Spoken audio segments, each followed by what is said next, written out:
seen in that face-off. What we didn't see from that face-off was Tyson Fury showing emotion. The first time he's shown it all week, really. He's been very, almost laid back a bit. Yeah. Angry, but laid back. We saw emotion. Why?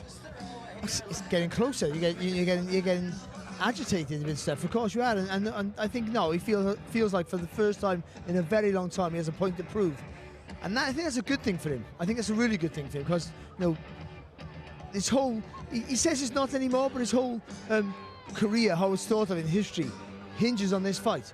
If he loses this fight, he's still been a fantastic heavyweight, but he doesn't go down as a great. If he wins this fight, he goes down as a great of his generation. Oh, so much, right? I mean, we're getting excited for this one. That's the main event. Let's show you the rest of the fight card. It is an intriguing fight card as well. So many good fights to look out for. We kick things off with Muhammad Alakel versus Joshua Ocampo. The unbeaten Onda Novitzki will take on Edgar Ramirez.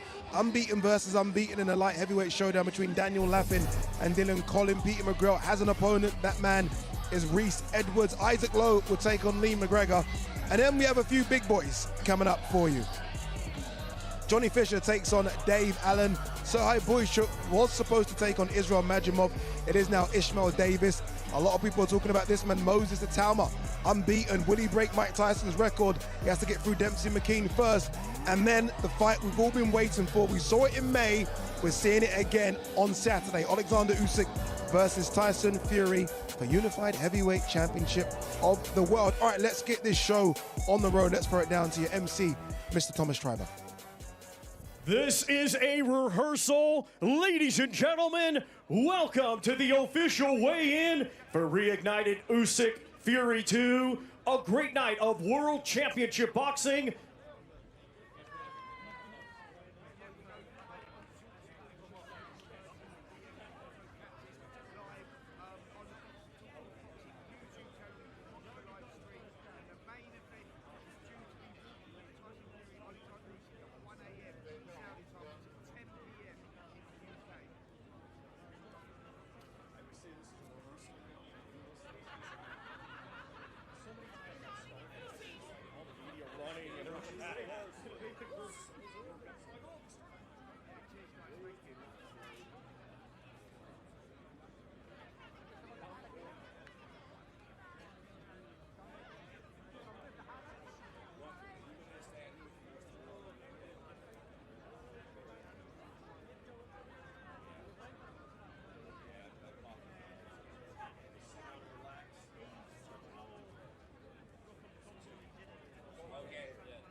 نطلع لايف بعد 5 دقائق بس اعطيه الحزام ونرجع يعني اذا بديتوا بدوني عادي ابدوا يمكن نبدا بعد شوف دايركت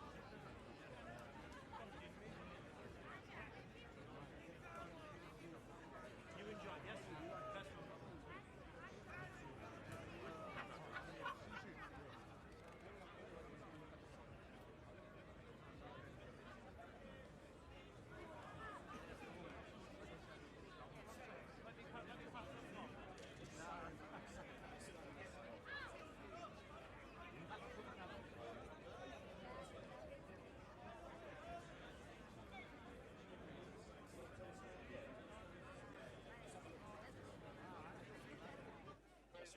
and I'll come over here. 174.4. 189.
DAZN is the home of boxing, with over 150 live fights a year. It's over! There's no way back from this, surely!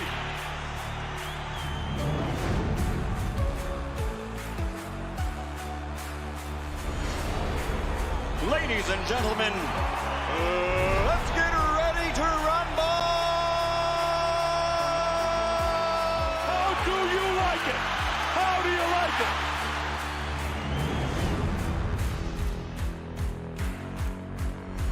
That is unbelievable. These guys will be legends in their own country, but also in the international basketball world forever. That is what sport means. That is what the EuroLeague trophy means.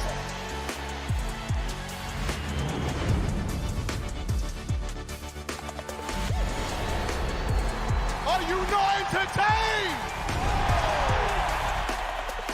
I'm not supposed to be cheering, but this is X Series. I can do whatever I want.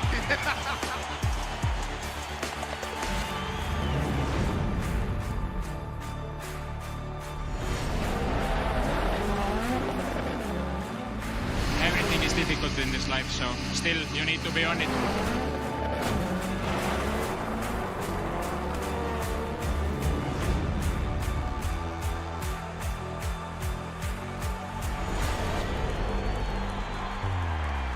It all comes down to tonight. Don't miss the biggest night in MMA. PFL is more than a fight.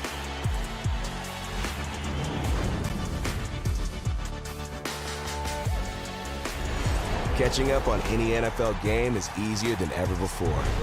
Looking to the end zone for the win! Oh my gosh, one of the great games you'll ever see.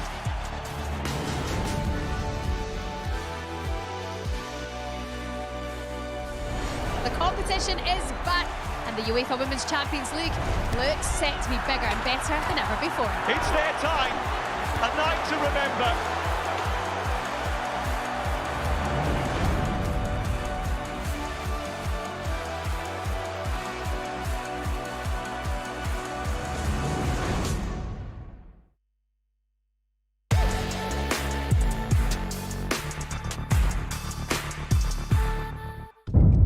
The following program is recommended for those 16 and over, as it contains sporting violence, possible bad language, and flashing imagery.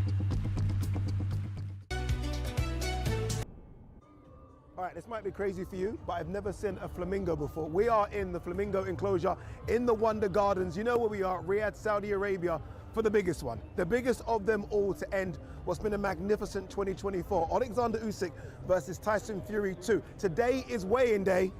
So it means we have to get on the scales and make this official. Make sure you clock in. Weigh-ins start right now. What is it you would like to talk about?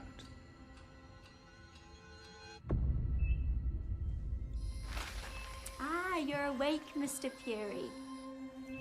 Welcome back. How was your flight, Rabbit?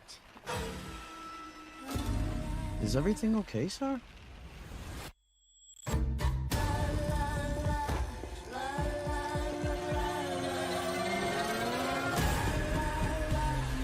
I say, you set me up.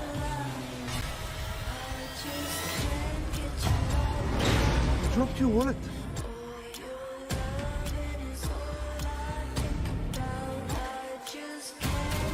You don't look at me anymore. I miss you. Do you miss me?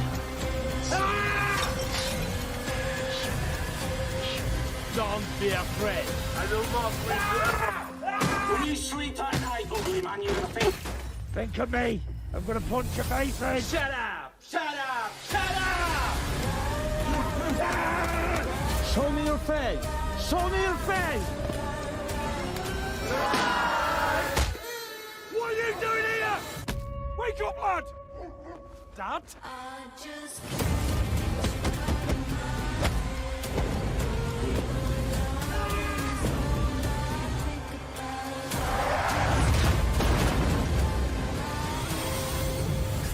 Hey, Tyson.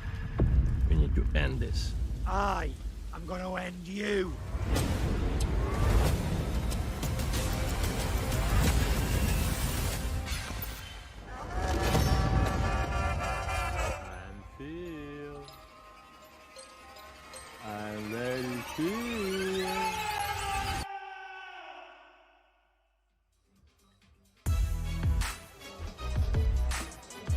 You know, I've seen that trailer about 100 times, and every time I see it, I smile. It's absolutely fantastic. Well done to everyone involved in making it. All right, you know what day this is? You know why we are here as well. This is Alexander Usyk versus Tyson Fury 2. Today is weigh-in day from the magnificent Wonder Gardens. Today is the day we make it official. All right, let's say hello to my team, Barry Jones, Sergio Mora. Barry, we are here. And by the way, I mean, the crowd that's in front of me, behind me, only Tyson Fury, I think, does a crowd like this a few days before Christmas. This is incredible. Yeah, of course. And remember the last fight with the way how incredible that was. But I wasn't sure that we were going to travel. Yeah, I got to be honest, I wasn't quite sure so close to Christmas. But yeah, it's absolutely packed. It feels like home. Yeah, it does. Not for you, Sergio, but for us. Yeah, it certainly does. They try to get the Tyson Fury chants going, but I don't know if everyone there's only It's one. coming, it's coming. We've got about an hour till the big man hits the scale, so it certainly is coming. I feel like all week it's built up, right? It's almost like a crescendo. All week it's been building up. The press conference yesterday was fantastic. We saw a bit of emotion there from Tyson Fury finally as well. I feel like we're going to see something on the scales here today. I think so. It's funny. A bit of a push and a shove, maybe. Maybe. Ironically, at the beginning of the week, it was Alexander Usyk was a little bit more boisterous. Not massively, but for him. Yeah. And it was Fury was really, really laid back, held back. But yeah, I think you can hold him what's naturally you. And at some point, I think Fury's going to show himself. And I think last night, after that 10, 12 minute stare off, he did get a little bit vocal. And I think he might do something a little bit more intimidating tonight. Sergio, we always know the weight of Alexander Usyk, or at least we think we do, 222 pounds, thereabouts. The big question has been, what is Tyson Fury going to weigh? Last time, 262 pounds, I believe. Do you think it's going to be higher or lower in an hour or so? I think it should be lower. You know, he wants to be light on his feet. He wants to actually move around the ring. He wants to be aggressive. He's still going to have 40-plus pounds on him. He's still going to have the height advantage, the reach advantage, but now he needs a nifty feet to keep up with Usyk. He's not going to have the athleticism and the angles and the swiftness of Usyk, but at least try to keep up with that, with the angles and, of course, the size and the reach. But I think he's going to come in lighter. What we did see yesterday was, I think, the longest face-off, or the longest stare-off I think we've ever seen. I think it was recorded at something like 10 minutes, which, I mean, 10 minutes is a bit too long, but we saw it, we saw intensity, and finally we saw Tyson Fury show emotion. Yeah, well, listen, everything was fine. They were staring at each other, you know, and obviously no one's going to, after a while, nobody's going to give away. No one's going to want to give any ground. Then that becomes a point of pride. But I mean, as soon as someone put their hand on Fury, then you know that their mouth's going to start going. They get a bit more emotional, as he did, and he started to say stuff. I don't know what he was saying to Usyk, but I imagine it's, wait till Saturday, I'm going to get you on your mind. Yeah, I think that's the PG version. I think so. Of what he was saying. I think he said a few more stronger words than that. They always say the eyes never lie. Sergio, what are we taking away from this? The eyes, Chico, they never lie. That's all you say. But look, I'm telling you right now, that was intense. And it really is the truth, because now the fun and games are over for Tyson Fury. Tyson Fury's a showman. We know that he likes carrying a promotion. Now it's over. You could see it right there in that face-off, and that's the reason that face-off was so long and intense. We know Usyk, he's intimidating with those eyes. I think Tyson Fury wanted to match that with his body language, his size, and the fact that the games are over. It's time to fight. Okay, one man who knows so much about this matchup is Andy Lee, obviously in the corner for Tyson Fury last time, in the corner again this Saturday. This is his keys to victory. Very interesting. There's a lot to deal with emotionally for a fighter when he suffers his first loss. It plays over and over in your mind. Every night you go to sleep, you close your eyes and you think about what I could have done differently. Tyson, to me, speaking to him, I think privately he's having those thoughts. I don't know, I could be wrong, but he's quite pragmatic about it. Speaking to him, he says, Andy, it was a close fight. I gave it a good go. I wasn't fit. I had a bounty on my eye, couldn't train properly. Come the rematch, I'm going to be 50% better, I'll have full camp, and I'll destroy him. To win the rematch, Tyson will have to be fitter, which he will be, have better conditioning, which he will have. Technically, Tyson cannot spend time on the ropes. When he got into trouble in the fight was when his back was to the ropes. Tried to hold the center. A fitter Tyson will be able to take his moments and then stay there and continue to engage and sustain the attacks because he'll be fitter and more conditioned. There are certain punches Tyson has to throw to win the fight. The body shots were very effective against Usyk. He went around the side to the lot. This time, I think he should go up the middle, but to hit the solar plexus. Throw in the right hand more. Everyone says throw the right hand against the southpaw. Now, I'm a southpaw myself, and I don't go for that convention, but in this instinct, because Tyson is a taller fighter with a longer reach, it will work. Keys to victory for Tyson in the rematch are to be fitter, stronger, and very important, to be heavier. He was under 19 stone for that fight, and that was his plan, to be lighter. But Tyson's always been his best when he's been about 19, 12 stone. I think he'll be heavier in the rematch. He'll be more dominant in the rematch. He'll look to impose his size a lot more in the rematch.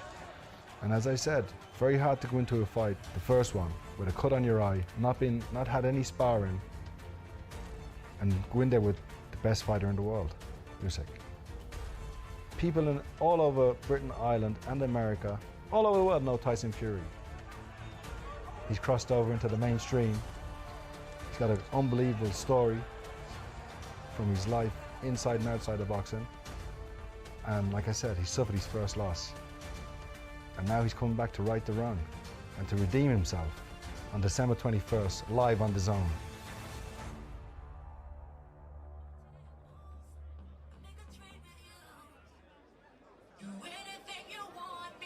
We've used so many different venues during Riyadh season to showcase just what Saudi Arabia has to offer. First time here at the Wonder Gardens, and it doesn't let you down. It really is great, and I will be going for a Wonder once we've done this weigh-in. I will say that. 3 has become 4 in the studio. You heard him there. You can see him now, Mr. Andy Lee, part of the Fury camp. You've got a better insight than anyone. You know when fighters say it's a great camp, it's a great camp. Tyson has said this. Was it a great camp? I've got a great insight, but I can't tell anybody. Come on, Andy. No one's listening, Andy. It's just between us.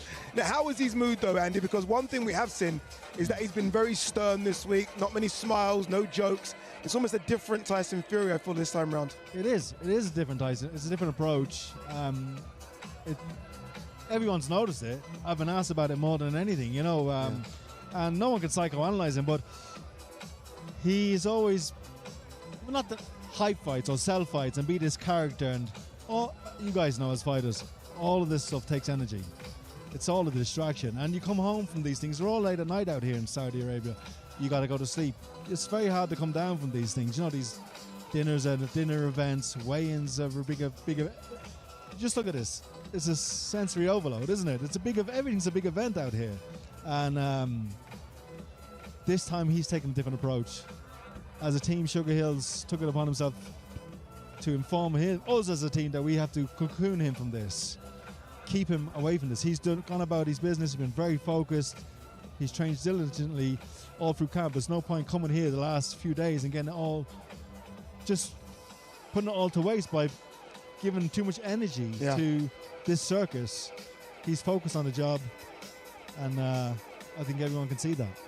Is that hard for him to do? Because it is normally a circus with Tyson Fury. He does like to engage with the fans, and he does like to kind of steal the show, if you like. I wonder if it's difficult for him to almost retreat into the dark, if you like, and not do that. I don't know. I don't know. I can't speak for him. I can't. No, I just see a man who's very focused and ready to fight. You've all seen it. Just the look in his eye. It's a different guy. It's a different demeanor. And I, for one, think it's a great approach. Yeah. We're expecting Tyson Fury to be better. I mean, you said it so eloquently in your piece there that he will be better. The cut, it wasn't excuses, it was facts. He got cut and you can't really spar. Are you expecting Alexander Usyk to go up another level as well? Yeah, I think he will be a lot better, because when you've beaten somebody, you feel you know you've done it once, you feel you're going to do it again, you'll have that confidence. Now, there could be a slight, not...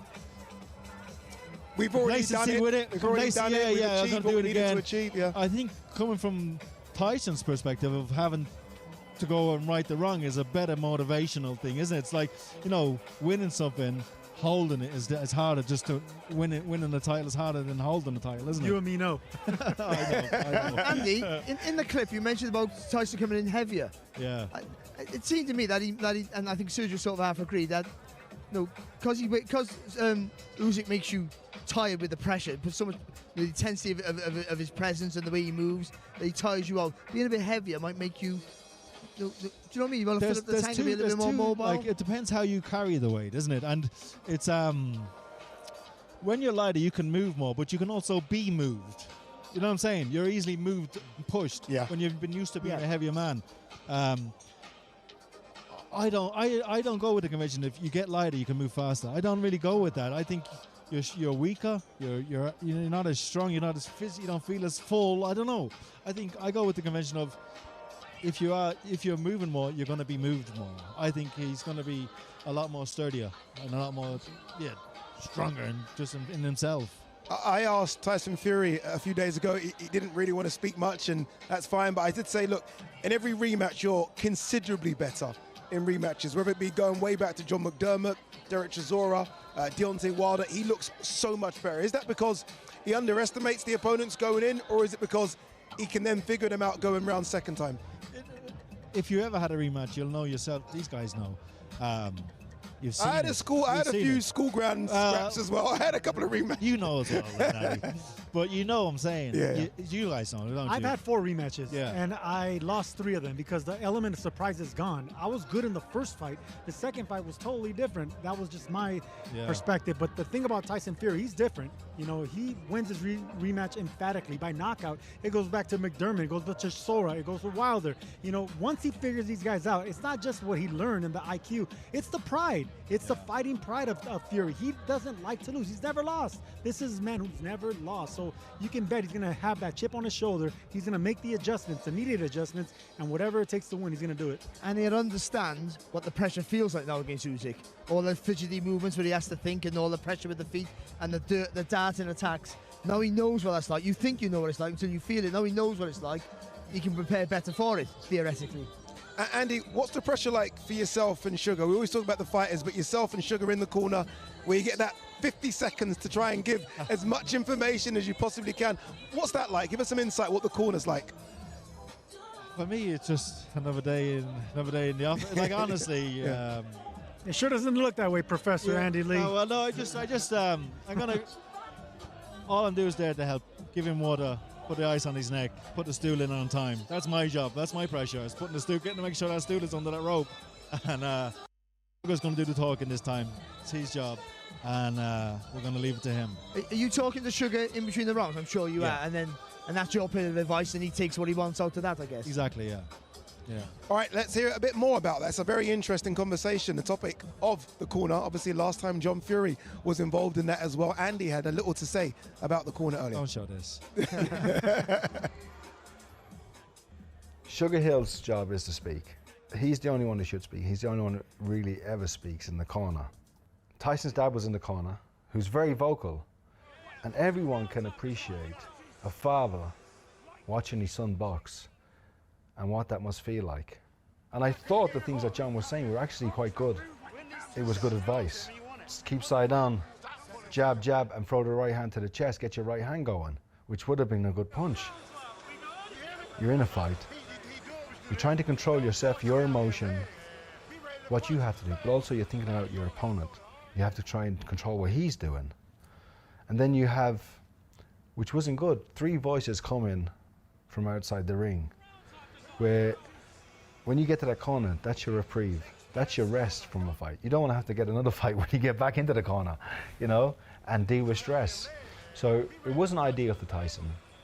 Sugar Hill and John Fury will have to make the decision what they do come December 21.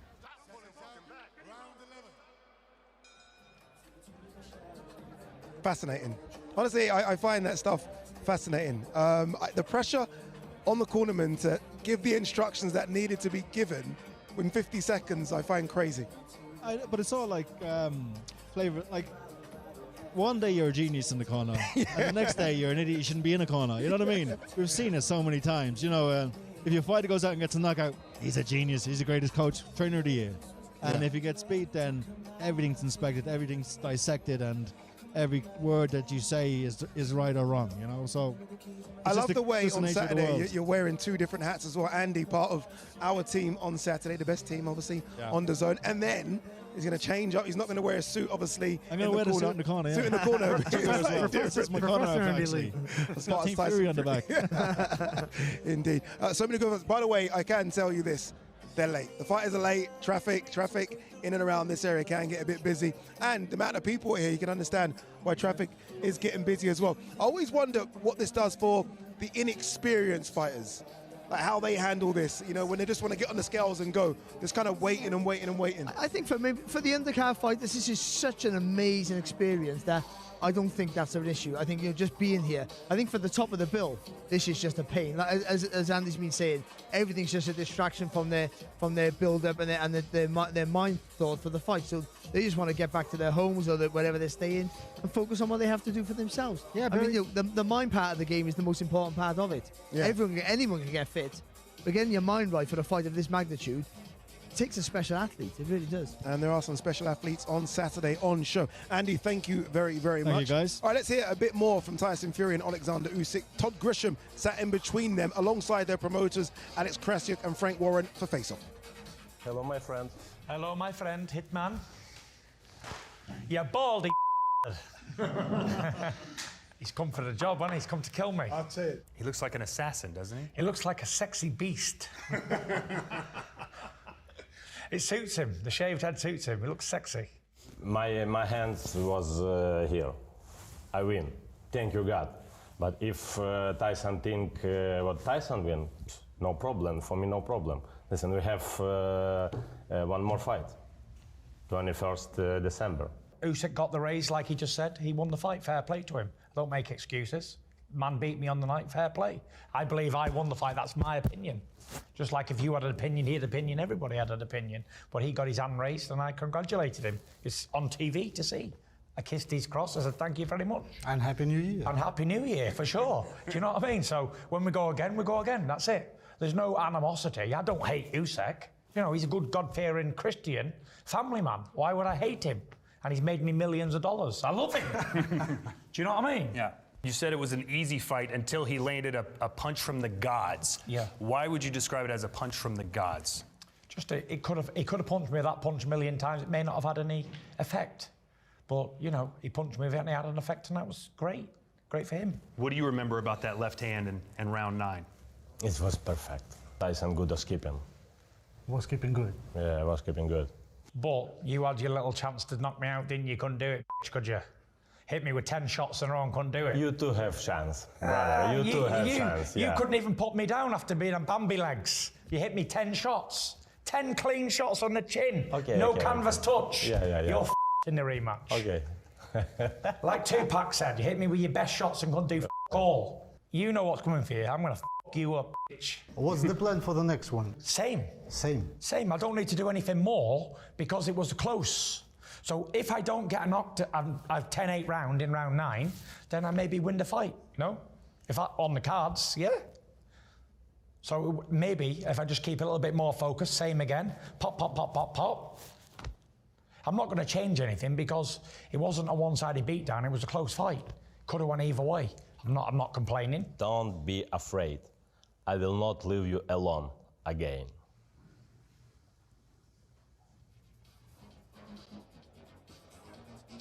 If you haven't watched that face-off, please go and watch it. It is fascinating. Go and watch it on the DAZN platform. It's on the YouTube as well. It's so emotional, and then they get serious, and then they joke, and that's just Tyson Fury and Alexander Usyk, and that's their relationship. Yeah, I think it is. You know, like I think they get on okay, but also they everyone again they remember I got to try and get one over on you. And it's more Fury than Usyk. Usyk's whole makeup is nothing phases me, and he forces you to try and bait him, and it doesn't work, and that gets you more frustrated, and that's how he gets into your head. You know, this is interesting, isn't it? Because Tyson Fury gets under everyone else's skin. Look at all the opponents, they can't seem to work him out. He's trying to get under the skin of Usyk, and there's a force field there. It's like a barrier, and it's not working. I feel like that's annoying Fury. Tyson Fury is accustomed to getting emotion out of his opponents, even if it's laughter. That's an emotion, but he wants something. Yeah. He wants to be in control. He wants to be like the maestro or the puppeteer saying, okay, I can get something out of you. But when you're dealing with a master poker player in Usyk, who's not going to give you a tell, he has those soulless eyes. He looks like a blue-eyed jack-o'-lantern. It's scary. He's scary. It really is scary when you're looking in his face. He can't get him to do what you want. Fury is not in control. Alexander Usyk is in control, not only inside the ring and outside the ring, and that's what frustrates Fury. Oh, interesting, isn't it? What a main event. What a good undercard as well. Let's show you the full fight card, what you can expect coming your way on Saturday, live on DAZN. Kick things off, Muhammad Alakel takes on Joshua Ocampo. Andre Novitzki, unbeaten, takes on Edgar Ramirez. Then it is the battle of the unbeaten, Daniel Lappin and Dylan Colin. Peter McGrail does have an opponent. It is the Welshman Rhys Edwards, unbeaten. Rhys Edwards as well. Isaac Lowe takes on Lee McGregor. Fantastic under the radar fight, that is. And then it is the big boys. And I'm talking the very big boys. Johnny Fisher takes on Dave Allen. Sergey Bohachuk was supposed to take on Israel Majimov. It is now Ishmael Davis. The unbeaten Moses Itauma. Will he break Mike Tyson's record next year? He has to get past the very risky Dempsey McKean first. And then the one we've been waiting for, Alexander Usyk versus Tyson Fury for the Unified Heavyweight Championship of the world. All right, it is time to get the show on the road underway. Let's throw it downstairs to your MC, Mr. Thomas Treiber.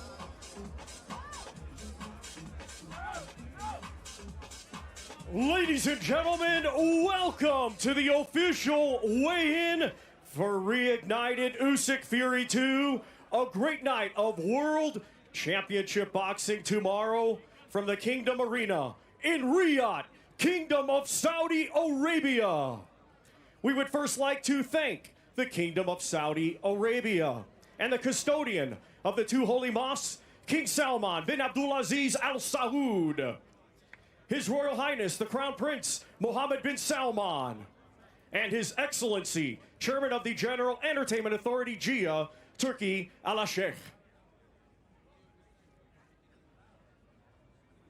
This great event is being brought to you by Riyadh Season and the General Entertainment Authority, GIA, with Frank Warren for Queensberry Promotions, Bob Arum for Top Rank Incorporated, and Sella in association with Eddie Hearns, Matchroom Boxing, and Gold Star Promotions, along with our great sponsors: Saudi Tourism Authority, Saudi National Bank, STC, Dr. Suleiman Al Habib Medical Group, Saudia Airlines, New Muraba Development Company, Tauniya, Lucid Motors, and Al Tanfidi. A big thanks to those great sponsors. This event will be shown worldwide and in the UK on DAZN, and also in the UK on TNT Sports Box Office and Sky Sports Box Office. And now, boxing fans joining us worldwide and boxing fans here in Riyadh, Kingdom of Saudi Arabia, let's get the weigh-in process started.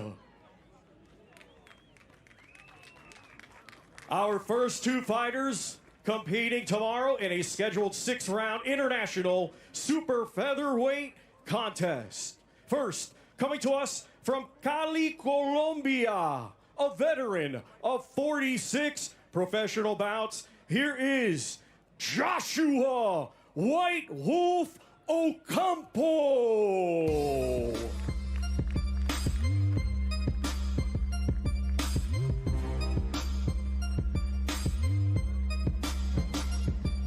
Here comes Joshua Ocampo, very, very experienced from Colombia, but really now based in the UK. Always gives you rounds, but very, very dangerous. And watching him at the fighter workout, he's got hands, he's aggressive. This could be a bit of an issue for Alakel. He was in the corner on Sunday, on Wednesday, sorry, working in the corner. So yeah, he's an experienced guy. And now let's welcome undefeated with one victory. He hails from right here, Riyadh, Kingdom of Saudi Arabia. Let's welcome mighty Mohammed Alakel.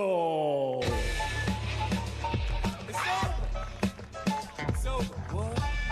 It's like the murder in Clemson. That's about me. They'll tell you I'm an animal. Animal. Touch when the mind, I react like an animal. An animal. They say I have no conscience, I feel if I have to, yo. They say I'm an animal. Sometimes cross the line and you got to go. Move on, I'm like an animal.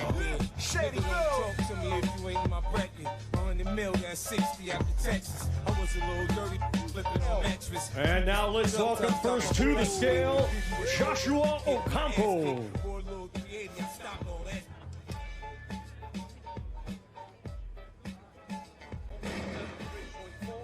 133.4 for Joshua White Wolf Ocampo.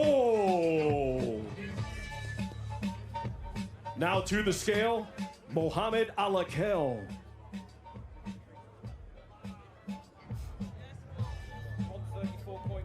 134.1 for mighty Mohamed Alakel.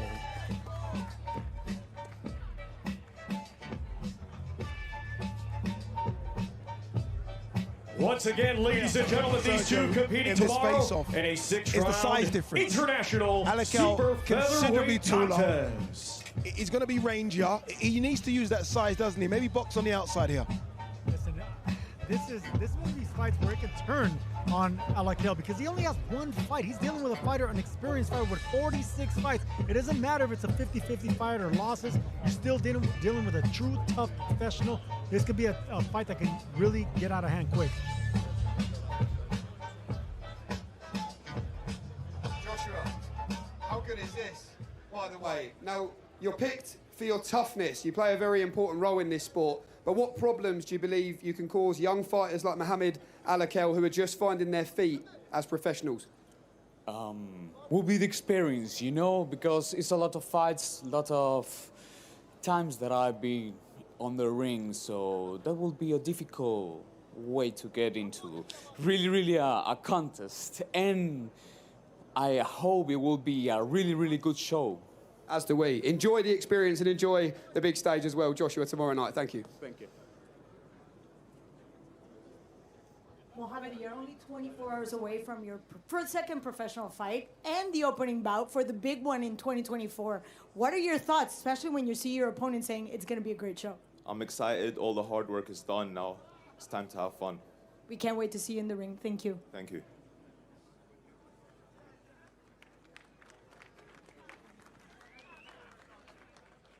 Our next two fighters competing tomorrow in a scheduled 10-round contest. It will be for the WBC International Heavyweight Championship. First, we will welcome the challenger.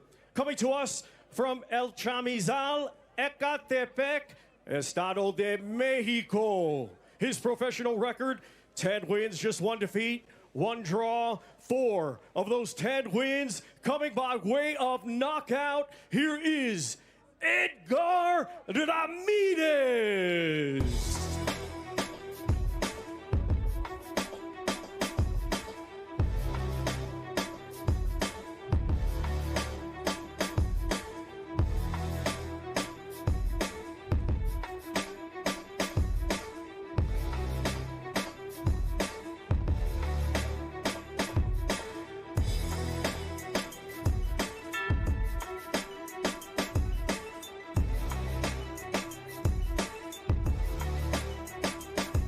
And now let's welcome the defending champion from Odessa, Ukraine. He brings an undefeated record with 13 wins, 10 of those 13 wins coming by way of knockout. He is the reigning and defending WBC International Champion, Andriy Rampage Novitzki. 21. Let's do it, guys. Thank you very much. Thank you.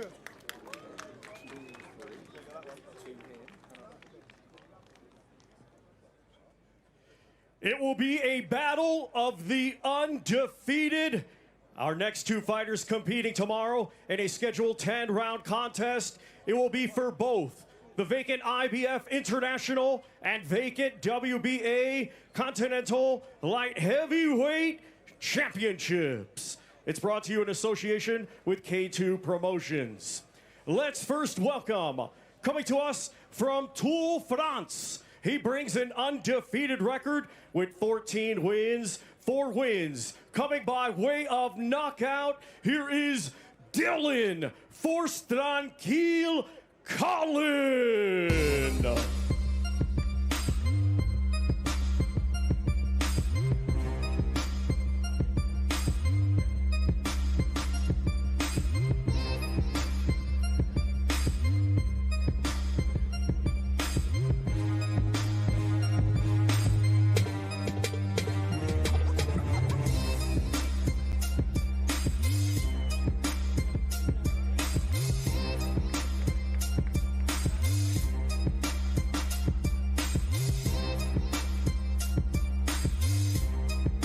And now let's welcome from Kyiv, Ukraine. He brings an undefeated record with 10 wins. 4 of those 10 wins coming by way of knockout. Here is Daniel Chipunya Lappin.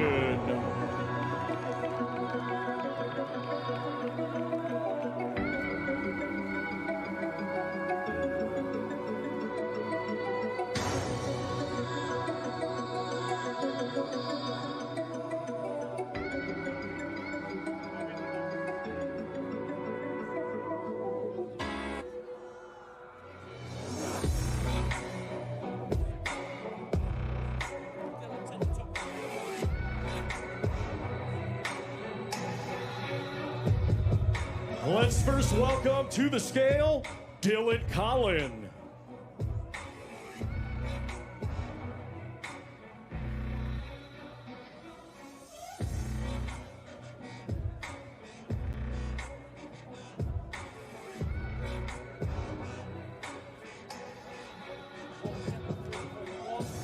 $173.1 for Dylan Forstranquil Colin.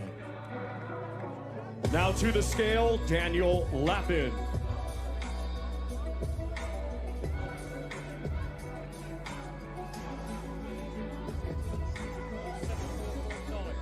$174.9 for Daniel Chipunya Lappin.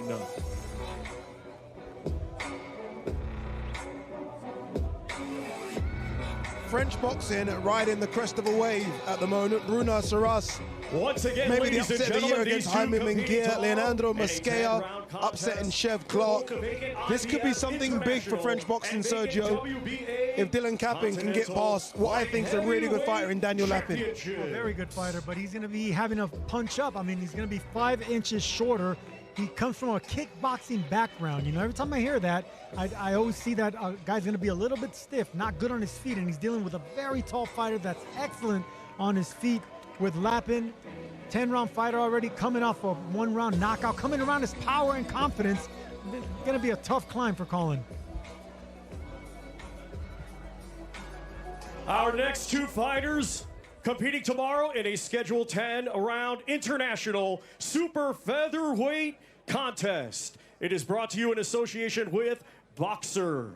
First, we welcome from Penny-Greg, Wales. He is undefeated with 16 wins, 4 wins coming by way of knockout. He is the current WBA Intercontinental Champion, Reese Lightning Edwards.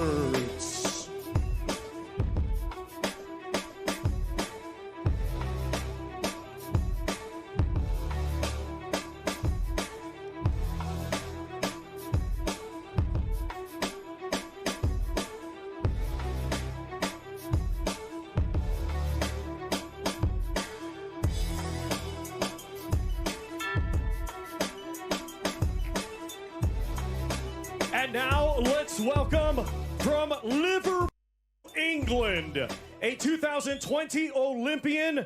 He now has a professional record of 10 wins, just 1 defeat. 6 of those 10 wins coming by way of knockout. He is the current WBA International Champion, Peter Blood McGrail.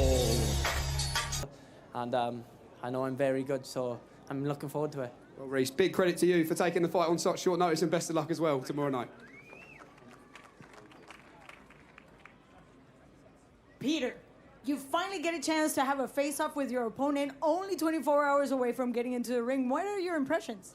Yeah, you know, big respect to Reese and his team for, you know, taking the fight, coming over on such short notice.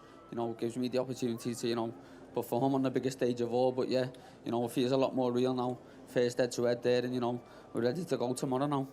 Let's talk about the weight real quick, 130 pounds on the dot for him. But for you, this is perhaps the heaviest you've ever been. How is that going to work for you? Look, that's made fight week a lot easier for me. You know, I've been eating very, very well this week, so, you know, it's going to show in the ring. I'm feeling ready, feeling strong. I'm in great shape and looking forward to perform for everyone Saturday. We look forward to it. Thank you. Thank you.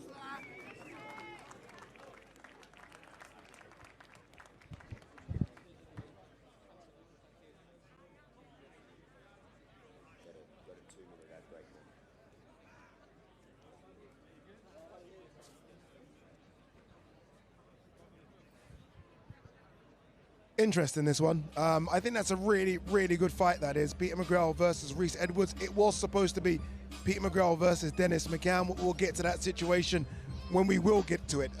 But Reese Edwards coming in, unbeaten fighter, and he will have the weight advantage. He will. He's the naturally bigger fighter, and super featherweight suits him. I think so, but they both got a common opponent, that's Brad Foster. And obviously, you know, Reese Edwards had a really good... He won the fight, but it was a relatively close fight against Brad Foster, a former British champion, let's not forget. And then in his recent fight, Peter McGrail, he stopped Brad Foster. So there's some sort of point there they can mention and talk about, but or give confidence from, certainly in McGrail's camp. And McGrail is an absolute talent, and you know, he's come back from that knockout defeat in impressive fashion, I feel. So I think his confidence is there. But Reese Edwards is a real talent, fast hand, you know, gritty, aggressive. McGrail's still the favourite, you have to be honest about that, because it's a late notice fight. But up at super featherweight, against a guy who's probably a little bigger than you anyway, causes his own problems with all that beautiful skill and ability and moving around the target, but can be negated by just sheer size. How difficult, this is Peter McGrail I'm referring to, Sergio, taking a late notice change like this? I mean, this is a guy that's coming in 5 days notice. How difficult for Peter McGrail that? I hated late replacements. I think most boxers will tell you that, because no matter how prepared you are, you didn't prepare for that opponent. So no matter if you have all the experience in the world as an amateur, if you have the speed, the power, the unorthodox of whatever you're not expecting, it's weird. You don't know what to expect from this opponent. So late replacements can be a headache, and they can actually turn against the favorite fighter and the A-side fighter. They got to be careful. I do wonder for McGrail, though, because of the extensive amateur background where you don't know who you're fighting until a couple of days out, he's kind of used to it, I guess. Yeah, and also, you know, these are not, it's not ideal, but these are great learning things, if you get over the line, of course, because learning to adapt in a fight is very important. So when you're not sure who you're fighting, even though you can see tape of Reese Edwards, you haven't trained for him, so you have to sort of like learn, adapt on the fly. And I think that's important, because that'll help his development down the track. Adapting on the fly, It's what's dangerous, Barry. Yes. That's the thing. See, in the amateurs, you adapt because they're only 3 rounds, and it's a totally different beast. But right here, you're dealing with the professional, with one punch can change a fight. Very dangerous, in my opinion.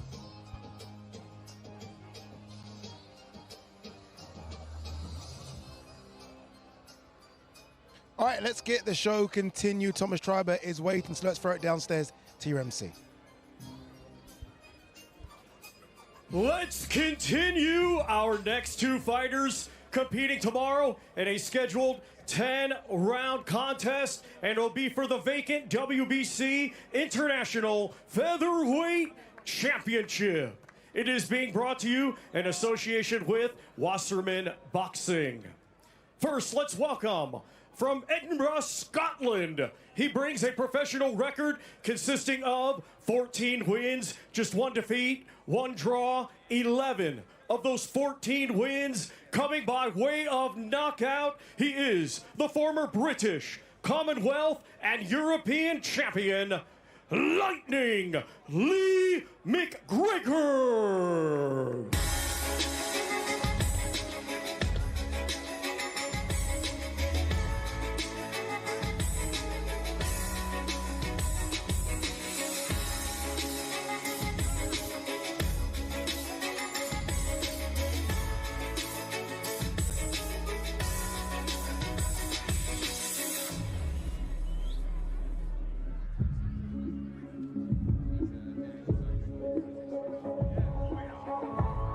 And now let's welcome from Morecambe, England. He has a professional record of 25 wins, 2 defeats, 3 draws, 8 wins. Coming by way of knockout, he is the former English, Commonwealth, and WBC International Champion, Usyk Westgate Warrior Lowe.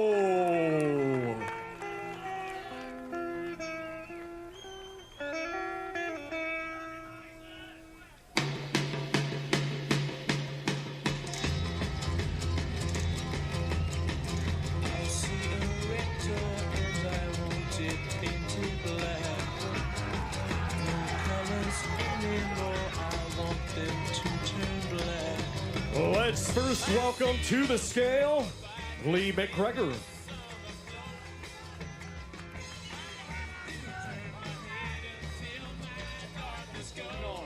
$125.9 for Lightning, Lee McGregor.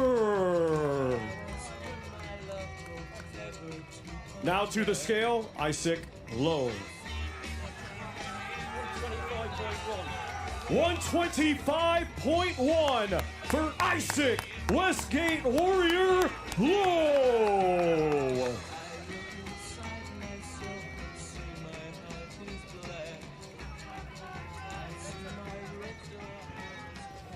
Once again, ladies and gentlemen, these two knew this competing one would have a tomorrow. bit of spice. It was always going to happen. Usyk Lowe, very emotional. He's got a lot of the crowd here, obviously very close to Tyson Fury, Barry. This could be, minus the main event, this could be the fight of the night. This is my favourite fight. I think stylistically it matches up. I think temperament-wise, as you can see here, they fit perfectly. Lee McGregor's been a fantastic fighter. He really has. He had that slip up against Ayala, and he had to go back and sort of swallow his pride and box in hotels to get the opportunity to come back here. Usyk Lowe, who's been a really good talent, got the opportunity to box on big bills because he's friends with Fury. But people think he can't fight. He can. Look at this. Look at this. Wow. Oh. Okay, gents, to save it, 24 hours. 24 hours. This is a perfect blend of speed versus pressure. Yeah. In styles, and that's what's going to make this maybe the fight of the night. All right, we are going to hear from both. We're going to hear from Lee McGregor first. I think he's getting his top back on. Jamie Ward is waiting by. We are going to hear as well from Usyk Lowe with Claudia Trejos. But let's hear first from Lee McGregor. Fantastic fighter. Big opportunity for him. Jamie Ward is standing by. Lee, we don't mind that. The fans certainly enjoyed that. Tempers rising. Tends to be the case when we're less than 24 hours to go. Just tell us what was being said there between yourself and Usyk Lowe. That's a good thing about this, isn't it? Like, we get to find out tomorrow. That was what was said. All the talking's done. It's time to go to work. What do you believe? He has a lot to say, and people find him entertaining, but what do you believe in the ring will be the difference and his reality tomorrow once that bell rings? Well, this is the thing. He's saying that I've got no heart, I've got no this. Like, that's one thing I've got, and I've got it massively. You cannot question my heart. So I told him that. I says, we'll see tomorrow. And when you think about yourself, you had to show perseverance. At times, you had a difficult time in the sport, a period of frustration. So credit to you for showing that perseverance. But what do you believe this moment represents in the Lee McGregor story? That's it. This is the new chapter for me. You know, I've been through so much, got through so much, and now is my time to announce myself to the world, and I'm going to do it. Trust me. Great stuff, Lee. Best of luck tomorrow night. Enjoy. Isaac, you're never a man short of words, and you just heard that this is his chapter. What do you have to say about that? We'll see tomorrow night when he gets put to sleep. He's getting knocked back out. He said it's the best version of Lee McGregor. I hope it is, because this is the best version of Usyk Lowe, and trust me, he is getting put to sleep tomorrow night. I am going to die in that ring. He's getting it tomorrow. And the guys out there are saying that this could be the fight that actually steals the show. What are your thoughts on that? Yeah. Basically, a lot of pressure. Yeah, 100%. There is no pressure. I was no pressure in front of all these people. This is the fun part. This is going to be a good fight. Lee's a tough kid. Comes forward. He'll have a fight. But listen, there's no one like me. I'm strong. I'm fit. I'm ready to go. And then he's in with a gypsy boy now, so he's getting knocked back fucking out. Thank you.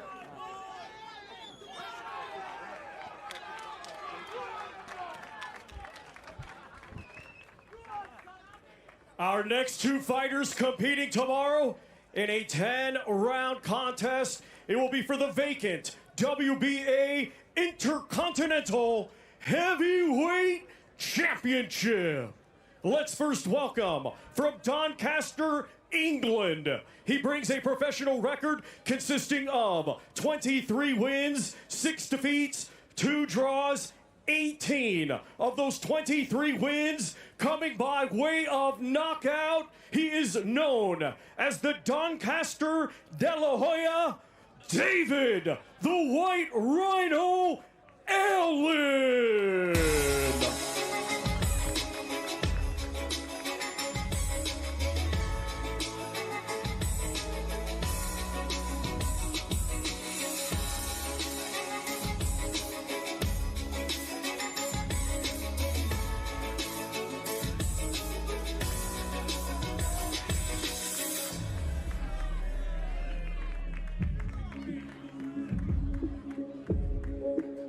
And now let's welcome from Rumford, London, England. He is undefeated with 12 wins, 11 of those 12 wins coming by way of knockout. Here is Johnny, the Rumford Bull Fisher.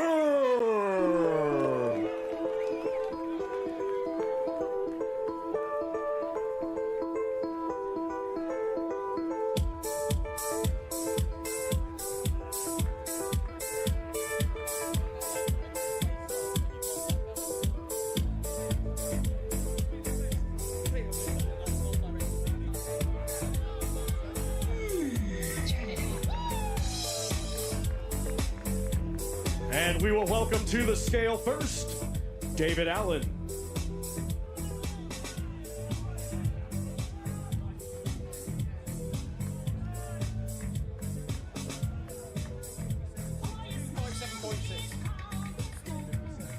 Roger. 257.6 for the Doncaster de la Hoya, David the White Rhino Allen.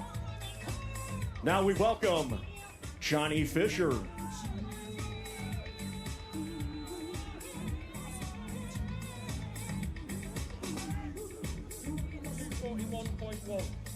$241.1 for the undefeated Johnny the Rumford Bull Fisher.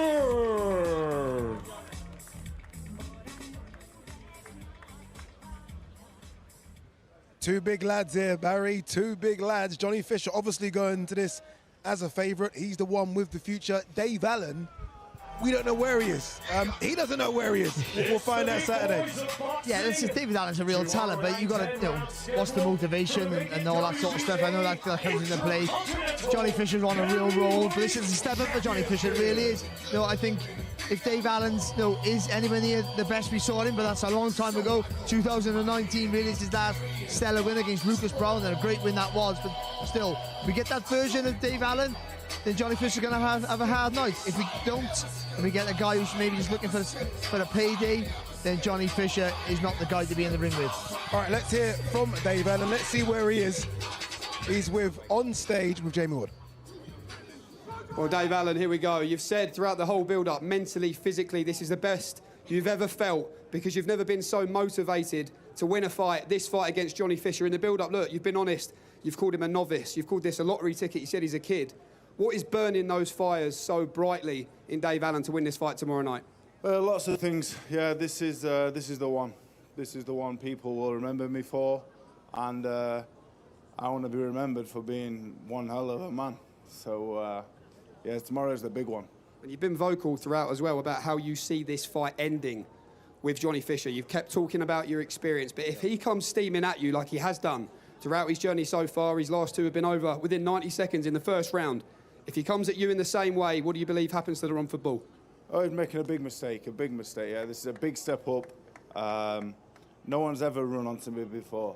I've been beaten, I've been outboxed, but I will never, ever be outfought. So if he wants to play them games, you know what they say about feathers and stuff, so we'll see.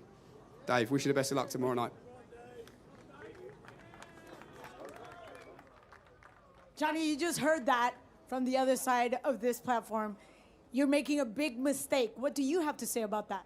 There's no mistakes in this game because I leave no stone unturned. I'm ready for whatever is thrown at me. We're prepared for every eventuality. But one thing I know is I've got huge power and I've got huge heart. I'm going to show all of that tomorrow night. We had an opportunity to talk earlier, and you did say this is perhaps the biggest challenge you have. Let's put aside the fact that he came in a bit heavier than you. Why is this so important for you? My next fight, whoever it is always my biggest challenge. The other opposition never matters to me. It matters about what I can do. I'm the Rumford Bull, and I do what I do every time, and that's bring heat. There you go. Thank you very much. See you tomorrow. Thank you very much.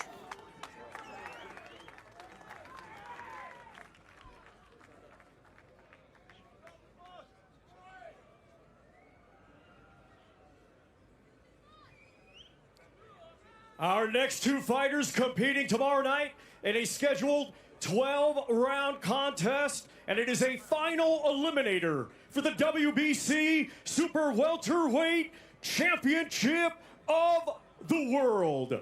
Brought to you in association with 360 Promotions. We will first welcome, coming to us from Leeds, Yorkshire, England. He brings a professional record of 13 wins, just 1 defeat. 6 of those 13 wins coming by way of knockout. Here is Ishmael, the Black Panther Davis.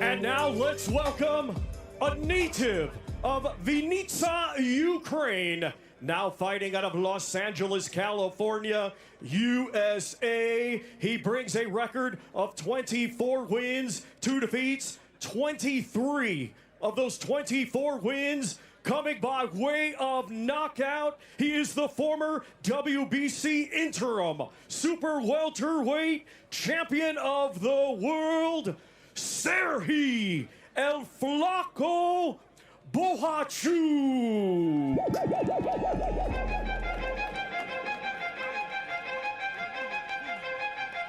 Majestic in a party.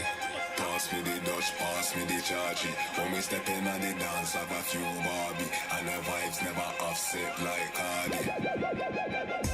Tell them again, them a know. Select a majestic, come pick a show. Tell them so they mafia know. Yeah, they mafia know one time. Put your hands in the air. First, we will welcome to the scale Ishmael Davis.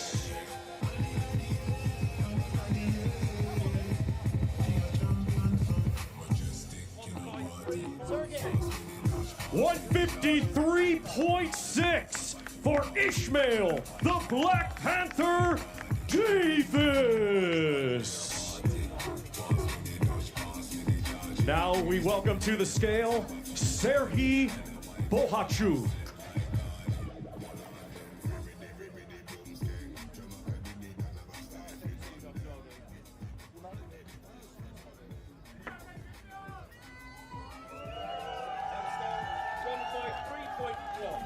.153.1 for Serhiy El Flaco Bohachuk.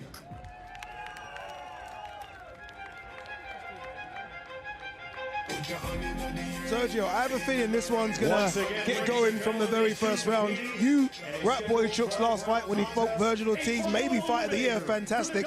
How good is the Ukrainian? Very good. I mean, this is a man that fights in slow motion, always dangerous. I mean, he doesn't have the quickest feet, but he's so good with his timing, how to close that range. Big power, always going for the knockout, but that power is not behind speed, it's behind timing. This is a dangerous, dangerous Ukrainian in El Flaco, and I'm telling you right now, this fight's not going the distance. It will not go the distance. Yeah, this should be an exciting fight. Remember, Ishmael Davis coming into this fight on late notice. It was supposed to be Israel Madrimov. Ishmael Davis took the fight against Josh Kelly on late notice and nearly caused the upset here. This would be even bigger. Ishmael is with Claudio de Trejos. Ishmael, late notice, yet you're all game. What does it mean to you to be here? It means everything, man. I want to thank the man to my right, Eddie, you know, giving me the chance again. And these are the chances that make great people. So I'm here, man, ready to do the job on tomorrow night, and let's see what he's got. What kind of statement do you need to do? I just need to go and get the win. That's all I need to do. Thank you. Good luck tomorrow. Thank you.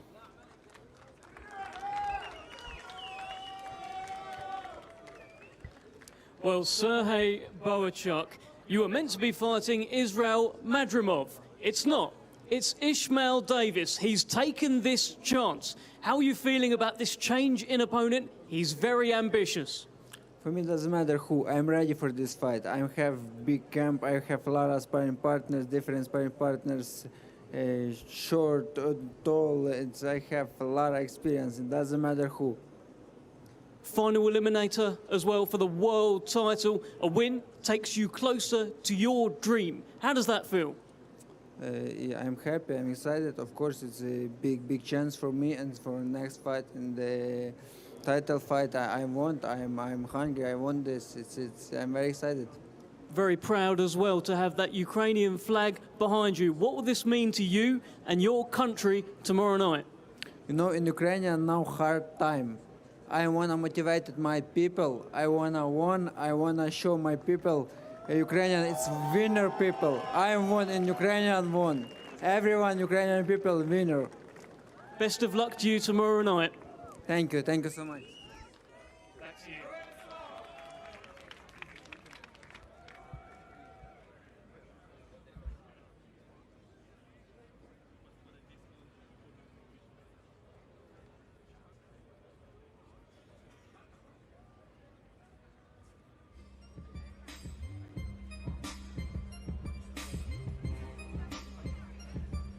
Ladies and gentlemen, our co-main event tomorrow night is scheduled for 10 rounds. It will be for the WBO Intercontinental and the vacant WBA International Heavyweight Championships. Let's first welcome the challenger from Gold Coast, Australia. He has a professional record of 22 wins, just 1 defeat, 14 of those 22 wins coming by way of knockout. He is the former Australia, former WBO Asia Pacific, and former IBF Intercontinental Champion, Dempsey the Tower McKean.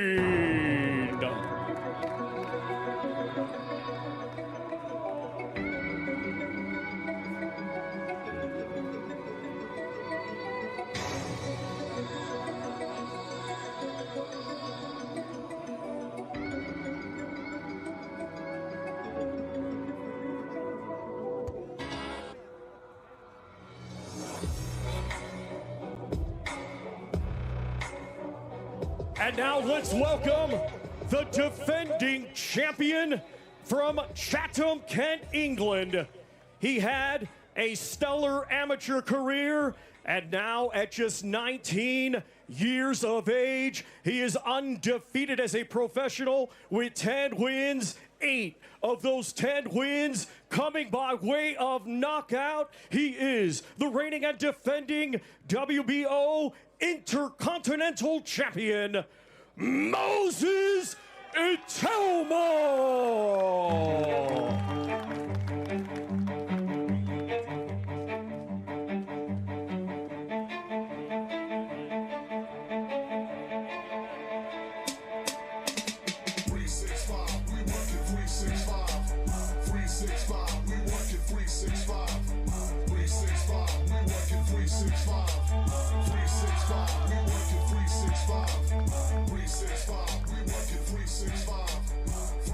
And we will welcome first to the scale, Dempsey McKean.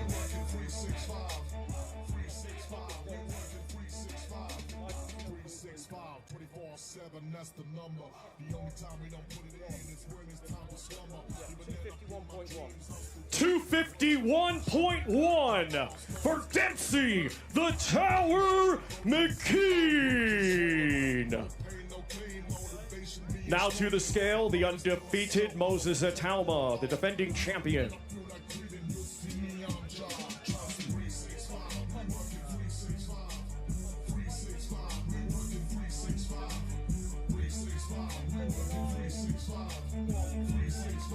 $249.1 for Moses Itauma.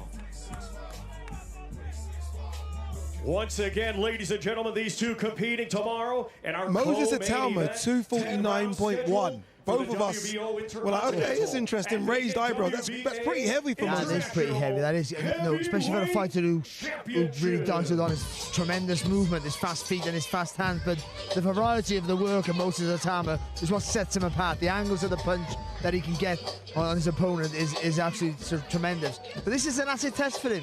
It really is. Dempsey McKean only lost to Hrgovic in an eliminator for a world title, so a good fighter, a strong fighter, technically good as well. And look, I guess if Frank and Moses have ambitions of becoming a world champion in 2025, this is a test he's going to need to come through with flying colours. Let's hear from the challenger first, Dempsey McKean. He's with Claudio Trejos. Thank you, Ari. Dempsey, we had an opportunity to speak, and you mentioned the importance of this fight after the Hrgovic event. 24 hours away from getting into the ring. What are your thoughts? My thoughts are I just got to get in there and do the business. It's a fight, you know, this is what we put the hard yards in, the hours every single day. You know, 11, 12 weeks of training camp has brought us to this moment in front of it's going to be a packed out crowd as well on one of the biggest cards of the year as well. So, look, I'm excited and I'm more than ready for this. How do you plan on just messing up his party? By winning the fight, punching him more than he punches me and inflicting a bit more damage than he does on me. So, look, we're confident in our game plan, our skill set, and just got to put it all into play. Thank you very much. Good luck. Thank you. Well, I'm here with the 19-year-old heavyweight sensation, Moses Itauma, 24 hours away from the acid test. This is the one. This is the step up. Tell us what's going on in the mind of Moses Itauma. Nothing really, man. I've just been ready to go, man. I'm trying to perform in front of the Saudi crowd, put on a big show, a big knockout, and, you know, do my thing. Listen, you've been saying all week, you're just a kid from Chatham. What's going on? Look at all these people. Do you know what, yeah? Listen, sometimes I do have to pinch myself. Like, I'm boxing for the WBO title. Listen, I'm pleased. I'm more than pleased. And I've put myself in this position, and I'm gonna grab it with both hands. I ain't letting go of it. You've got a man there in Dempsey McKean who has oozed confidence. Many people are saying he said he's going to ruin your party. How does that make you feel? I ain't worried about that. And final one, we've seen you just a little bit heavier in this fight than you were in your last fight. Is there any thought behind that? You're just getting bigger and stronger? It's the trainers. Don't worry about that. Nah, do you know what? I got more weight in my punches now, so we'll see tomorrow night. Best of luck, Moses Itauma. Thank you very much.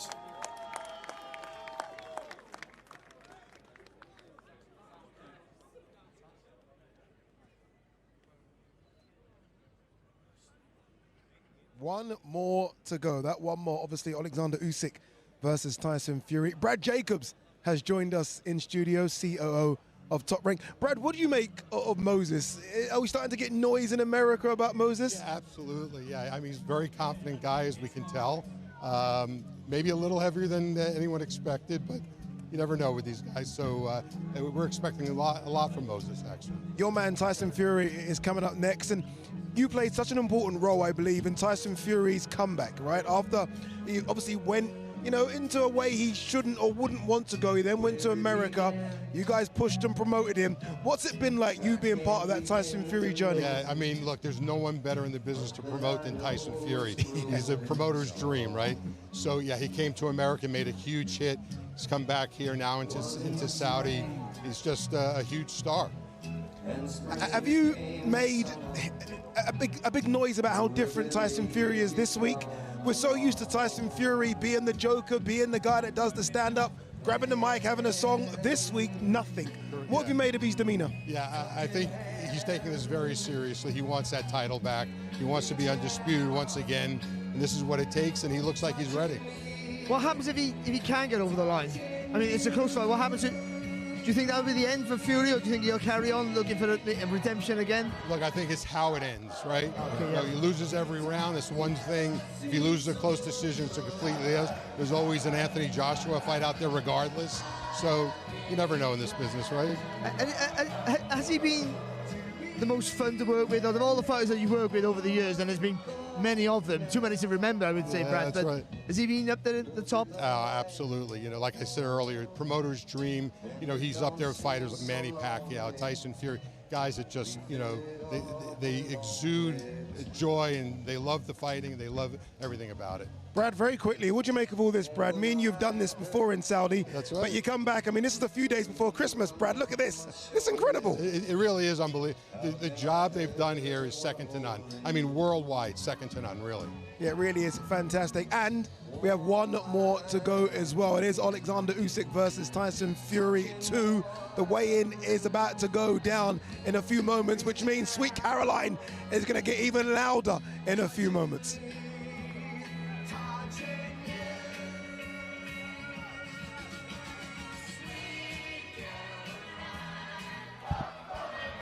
All right, here we go. It is the big one. Alexander Usyk versus Tyson Fury 2. The weigh-in is about to commence between the two big boys. Michael Buffer is about to introduce them as well. I can see him on stage. Let's throw it down to the greatest MC of them all. Well, ladies and gentlemen, good evening and welcome to the official weigh-in for tomorrow night's main event on top of an evening of world-class professional boxing for your entertainment.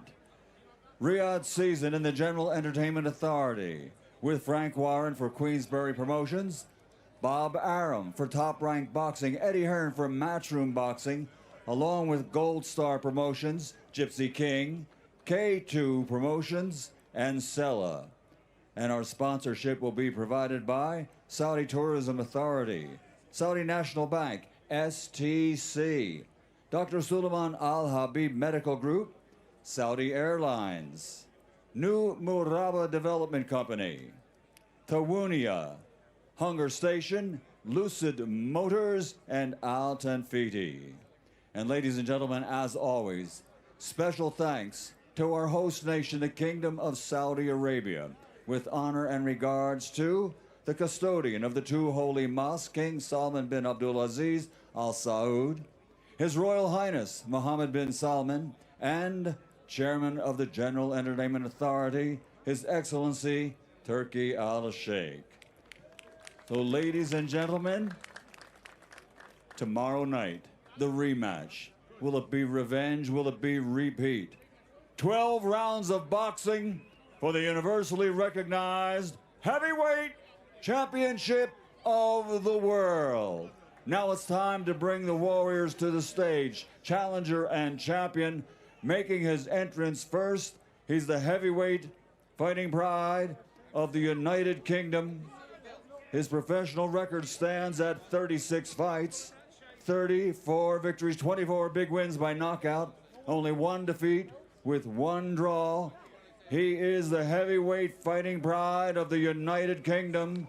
Ladies and gentlemen, the former lineal and two-time heavyweight champion of the world, the Gypsy King, Tyson Fury.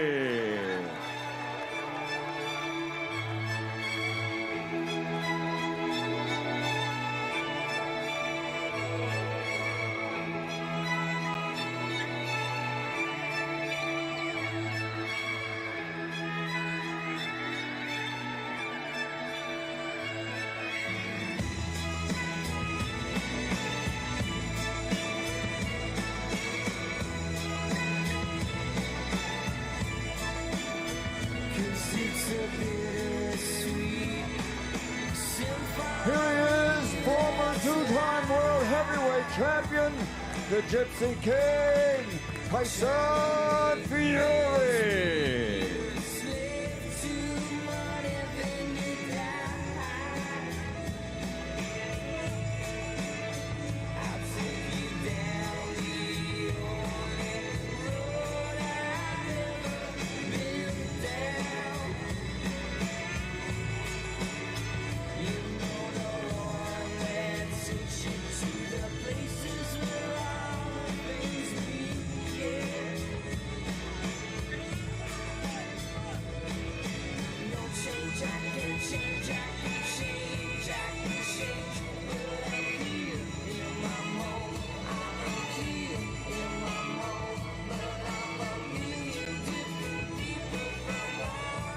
And now making his entrance to the ring, he is the heavyweight fighting pride of all of Ukraine, an Olympic gold medal champion now as a professional, a perfect record, 22 fights, 22 victories, 14 big wins by knockout. He is the former undisputed, undefeated cruiserweight world champion and now the reigning, defending, universally recognized, undefeated heavyweight champion of the world, OLEKSANDR Usyk.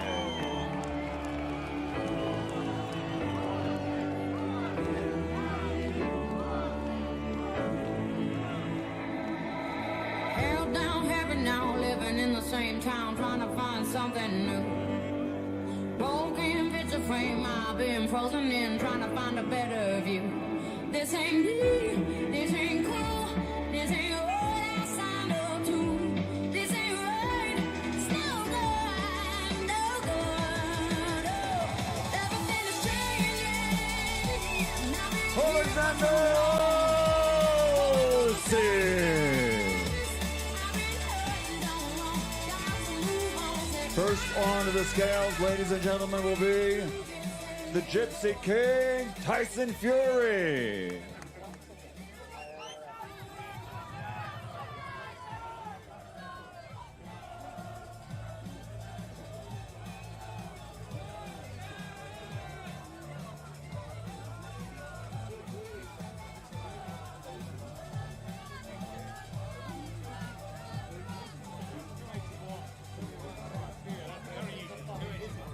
£281 for the challenger, the Gypsy King, Tyson Fury.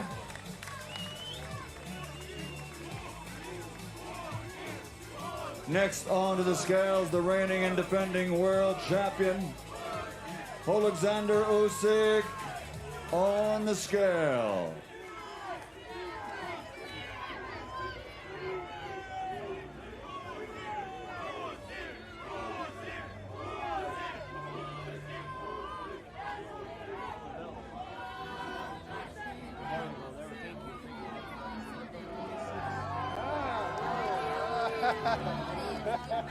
£226 for the reigning and defending champion, OLEKSANDR Usyk.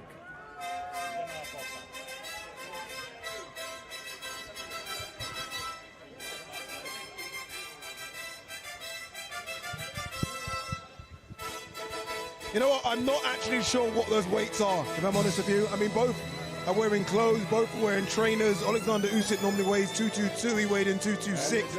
It could be because of the trainers. Fury 281.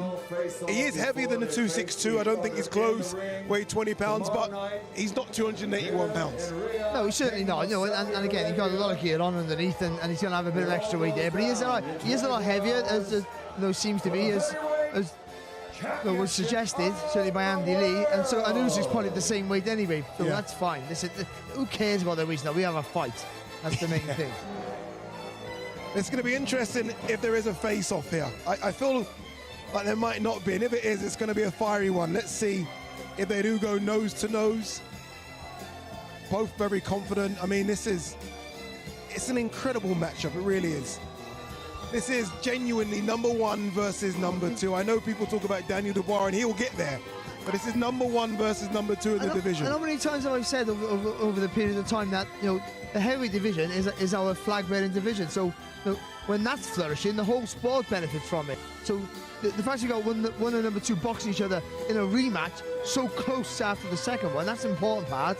So the sport is never in a healthier position, and it's all predicated on these two guys boxing each other. Are we getting a face-off? Are we not? What's going on here? I mean, both of them are facing. Don't face us, gents. Face each other. Let's have a look. Time before they come to the middle of the ring. Here we go. Tomorrow night, here in Riyadh, Saudi Arabia. Look at all the gold behind them. Fury. Very quick. 3 seconds. Championship. 10 minutes yesterday. 3 seconds today. Interesting. All right, it's strange to hear the challenge, but are we gonna get Tyson Fury? Dev Sani standing by. I don't think we are we? No, he's going. I think he's going. Honestly, I think he's too full. I think he's not having none of it. He's gone. He's gone. So let's hear, hopefully, from OLEKSANDR Usyk with Claudio de Teos.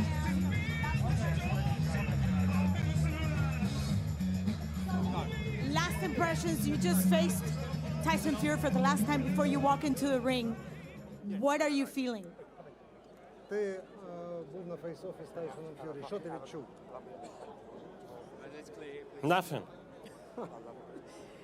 How do you handle? None of this gets to you. How do you pull that off? Як ти справляєшся з цим? Воно нічого до тебе не доходить із того, що він намагається зробити. Because my angel helped me, but my God, Jesus helped me, and my family and my team. My wife more helped me. And tomorrow, real quick, I understand your wife will be here. Who will you dedicate this fight to? Я знаю, що твоя дружина вже тут. Кому ти присвятиш цю перемогу? I talk to you tomorrow. Perfect. Thank you. Thank you. Good luck. Thank you. Well, Tyson Fury didn't quite get to speak to us. However, when he left, he said one word, war. And that is what he's promising tomorrow night. So that's the good news, everyone. I've got Frank Warren with me. Frank, I mean, yesterday it was like 11 minutes of a face-off. Today, 3 seconds, I believe. What did you make of it all up there? What I make of it, there's going to be a war tomorrow. That's what it is. Tyson's come for it, come to get those titles back. That's what he's here for. That's what he's sacrificed a lot for. And that is what I believe will happen. He weighed 281 pounds, however, full clothing. But one thing's for sure, he's definitely bigger than the first fight. Yeah, he's heavier, but I think the other guy is as well, isn't he? He also had clothes on, yeah. So there you go. Look, you can look in, analyse it what way you like, talk about it what way you like. Facts of the matter is, tomorrow night we're going to find out who is the best. And you know both of them are coming to fight. It's going to be exciting. That first bell goes, they're going to get down on it, and you're going to see something extra, extra special. Is this a fight that ends within the distance, Frank? In my opinion, it will, in Tyson's favour. Well, there we have it. Frank Warren believes it'll be a Tyson TKO win. Let's find out tomorrow. Let's find out tomorrow indeed. So intriguing, isn't it? We are 24 hours away from something special. And make sure you purchase it on DAZN. It's another unbeatable fight week on DAZN. Usyk versus Fury 2. Look at that stare. Live on DAZN this Saturday, December 21st. A world heavyweight rivalry reignited. With no subscription required, you can buy the pay-per-view on DAZN and experience the action your way. Unrivaled broadcast talent and exclusive watch-alongs with True Geordie and Showbiz the Adults. DAZN is the undisputed global home of boxing with over 150 fights a year. The biggest matchups are always here, and they keep coming in 2025. Opetaya versus Nika on January 8th. Smith versus Wazer on January 25th. Shields versus Perkins on February 2nd. Beterbiev versus Bivol 2 on February 22nd. Unmissable fight nights every week, only on DAZN. Usyk versus Fury 2. Buy now at DAZN.com/boxing. All right, here is our talent broadcast team, and it's a fantastic team as well. Sergio Mora, Barry Jones, Darren Barker, Adam Smith, back myself and Kate pulling the strings. Eddie Hearn making his debut as a broadcaster alongside Andy Lee and Emily Austin. That's your broadcast team for the big one. Reignited Alexander Usyk versus Tyson Fury 2.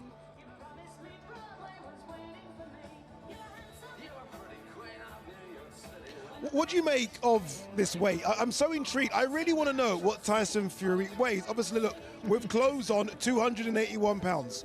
He obviously isn't 281 pounds. What do we think he is? 262 last time out. What do you think he is? 270? Yeah, 270 plus maybe. Yeah, I think he's a good 10 pounds heavier, which you know, as Andy Lee was alluding to, you know, makes him a more resilient target. You know, when he takes a shot, he can absorb it better. I'm not so sure about that, though. I think he's got weight advantage anyway over Usyk. I still thought he needed to be lighter because he's carrying a lot of weight around the ring. And Usyk makes you work very, very hard. I agree with Barry. He should be lighter. But listen, he is wearing clothes. It is kind of, in his defense, in Tyson Fury's defense, it is cold out here. So maybe he wanted to weigh in with his clothes on. Clothes can maybe be 5 pounds. If he's wearing boots, it could be more. So I would say he's probably into 270s. I agree with Barry. I agree that, he needs to be lighter on his feet. The weight's not going to assist him. It's not going to benefit him. He wants to be lighter on his feet. If he is going to use that body, he needs to get physical once on the inside. That doesn't take weight. That just takes the long arms to get on him and the high reach to get on him. That's I think the difference here, not the weight. Frank Warren said to DAZN, look, both of them just want war now. Forget the talking, forget the face-offs. Yesterday we saw a 10-minute face-off. Today behind us we saw a 3-second face-off. Are we reading too much into this when we're so close to seeing them fight? I think we got a more focused Fury because I think the mind games didn't work in the last fight, and if anything, I think they worked against him because you're wound up that Usyk's not taking the bait. So he's learned his lesson from that first fight. So he's been a bit more subdued, but I think simmering anger inside him as well, and he might need that because I think he knows this is going to be a hard fight. He might know what the pressure feels like against Usyk and what he maybe has to do, but he knows it's going to be extremely difficult. All the other fights he's had over the years, he's been technically so much better than his opponents. Whether they were bigger punchers or stronger, whatever they were, he was always technically better. He's up against a guy against Usyk who matches him or more, and that's where he knows this is serious. That's why I don't think he wants to do anything. He's just focused on the fight. You don't care about trying to play psychological games. There's a fear. You need that fear to be at your very best, and I think he has that in this fight more than ever before. What a way to end 2024 on the zone, but 2025 is going to start with something special as well. The undisputed global home of boxing is on DAZN, where the greatest fighters in the world and the best promoters in the game come together. We got a fight tomorrow, man! For boxing in 2025, that means more. What does the future look like? More fights, more knockouts, more shocks, more shakeups. Fight itself was just phenomenal. With big fights every month and over 150 a year, imagine what matchups could happen next. There will be more contenders at all the weights for all the belts, from rising stars to superstars. Are you not entertained? At venues all over the planet with unbeatable broadcast talent. Hello, people. Good to have you with us this evening. Experts, analysis, champions, legends. It's that first punch that lands dictates who's in the room. Nobody brings you closer to the action anywhere, on any device. It doesn't get any better than this. Because if the fight is on, it's on DAZN, the global home of boxing. Woo, what a 2025 we've got coming. And what we've got coming, by the way, this Saturday is very special as well. Let's kick off things with Alakel takes on Joshua Ocampo. Novitzki takes on Edgar Ramirez. Battle of the Unbeatens. This one could steal the show, by the way. Daniel Lappin versus Colin. French boxing right now on the crest of a wave. Peter McGrail takes on the late notice Reese Edwards. Unbeaten Reese Edwards. Isaac Lowe versus Lee McGregor. We saw the face-off. That's going to be interesting when those two battle. And then we have the big boys, and they are very big indeed. Johnny Fisher takes on Dave Allen. Sergey Bohachuk was supposed to take on Islam Madrimov, takes on Ishmael Davis. Moses Itauma takes on the Tower, Dempsey McKean. And then these two, the two best heavyweights of this generation. Alexander Usyk takes on Tyson Fury, and we'll find out who is the number one of this generation. It's all coming your way this Saturday live on DAZN. All right, we've done a bit of a reshuffle here. Look at this. This is quite the collective, isn't it? No fighting up here as well, gents, please. No fighting at all. Alex Krasik, how are you? This must be exciting Not for bad, you again. Not bad, thank you. Thank you very much. Yeah, it was a good one. I mean, very short, so we didn't have to stand there for 12 or 15 minutes for the face-off. So it was a good one, thank you. Frank, how's your guy feeling? You know him better than anyone up here, Frank. I mean, we saw a 10-minute face-off yesterday. We saw a 3-second face-off. Are we reading too much into it? Does he just want to get on with the action? Of course, that's what it is. I think everybody's reading too much into it. Tomorrow night's all that counts. You know, maybe, there's a little moments where somebody's trying to get the mental edge, but the bottom line is these guys are two absolute professional fighters, done it at the top level for God knows how many years now. And tomorrow, once that bell goes, they get down on it, and it's going to be, for me, a battle from the start. It will be a war from the start. Eddie, you're neutral in this, although it does seem as though you're leaning the Tyson Fury way. It feels like anyway. Eddie, what'd you make of this? I'm sitting. What'd you make of this, Eddie? I'm going to read too much into everything because I'm just a fan. Yeah. In this situation, you know, I mean, I've known Usyk a long time. I think with Usyk, there's no surprises. Usyk's going to be brilliant. He's brilliant every time. I think a lot of this depends on what Tyson Fury brings to the fight. Don't forget, last time it was a close fight. Sometimes people are talking like it was, it was a whitewash last time. It was a very competitive fight, but Tyson's going to have to do something extraordinary tomorrow night. He's capable of it. We've seen it in the past. Can he produce it tomorrow night? We'll see. I mean, I would love to see him do it. I love Alex Krasuk. We once did an Usyk contract on a little pad in the George Cinq Hotel in Paris. Do you remember? Oh. I wish I still had him, but anyway, that's another story. I have one. I know, thanks. But listen, good luck to both. It's brilliant for boxing. I mean, the first fight was one of the best heavyweight fights I've ever seen. I'm so happy we get to see the rematch. Fury's well in it, but very difficult to pick against the greatness of Alexander Usyk at the same time. Frank, he's good in rematches, though, as your boy Tyson Fury. Whether we go back nearly 10 years, John McDermott, Deontay Wilder, Derek Chisora, he always seems to make the rematch look a lot easier than the first fight. Well, that's because he's been in there with them in the first place, and he's worked them out and comes back, and he's a great boxing scholar, and he knows the strengths and weaknesses. But having said that, so does Usyk. He knows Tyson, or he feels he knows Tyson's strengths and weaknesses. But look, it was a split decision, the fight. There was a fag paper in that decision. It was a close fight. It was a great fight. Tyson's got to make a couple of adjustments, and so has Usyk. There was a couple of moments in that fight where Usyk was in trouble when he got caught with good shots and his legs went a little bit. They both know they can hurt each other. Tyson's got fabulous recuperative powers, as you see in the 9th round. The 10th and 11th, he couldn't capitalise on it, Usyk, but the 12th round, Tyson won it. He was just finished the stronger of the two fighters. For me, this is going to be, as I say, bell goes, centre of the ring. Whoever takes that centre of the ring and pushes the other guy back in this fight, they're going to the one guy back's going to struggle. That's this type of fight. Tyson can do something Usyk can't do, and Usyk's a great fighter. Tyson can fight though on the back foot. Can Usyk not fight on the back foot, Alex? Usyk can fight however he wished to fight. On the other hand, would he have someone in front of him to fight with? And this question has no answer yet. We've seen Tyson yesterday blowing up. It was a false start. So he kept his energy throughout all his camp.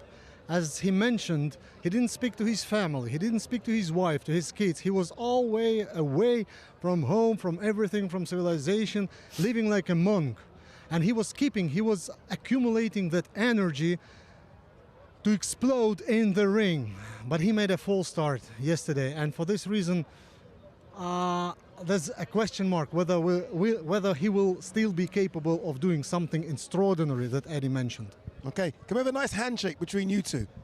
Hey, there you go. Eddie Hearn's going to be joining us on the broadcast as well, so more from Eddie Hearn tomorrow. Make sure you tune in tomorrow as well. We will find out whether it will be a repeat or revenge. See you tomorrow.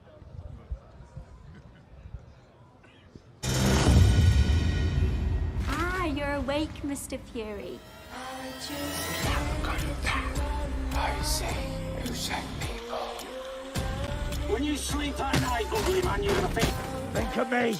I'm gonna punch your face in. Shut up! Shut up! Ah! Show me your face. Show me your face.